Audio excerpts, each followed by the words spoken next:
Arestado ng mga operatiba ng Mabini PNP ang top 1 most wanted person dahil sa kasong statutory rape. Nahuli ang suspect sa bisa ng warrant of arrest na ipinalabas ng korte. Patrolwoman Dominic De Palubos sa balita.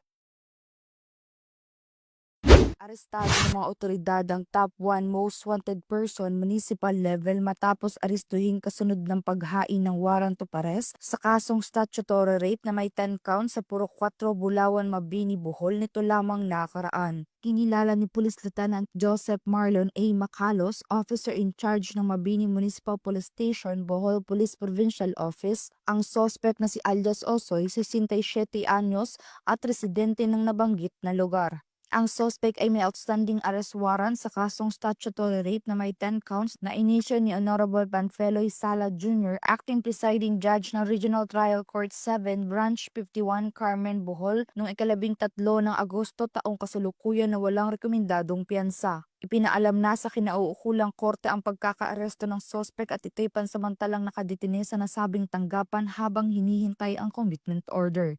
Magandang araw sa ating lahat.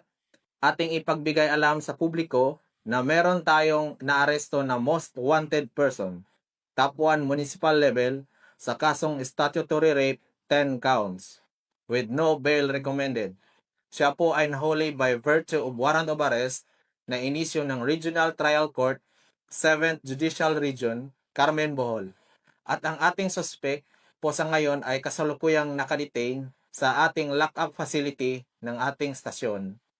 Ini-encourage ko po ang lahat lalo na sa ating komunidad na may alam sa mga kasong tulad po nito o sa mga impormasyon sa mga wanted person na ipagbigay alam po sa ating opisina at maaari po kayong tumawag po sa ating hotline number sa stasyon o tumawag sa ating 911, ang ating National Emergency Hotline, para po sa agarang aksyon. Sa pamamagitan ng determinasyon ng mga kapulisan, mas papaigtingin pa nila ang kanilang pagganap ng tungkulin upang mapanagot ang mga tiwaling individual at mas siguro ang seguridad ng mamamayan tungo sa isang mapayapang bagong Pilipinas.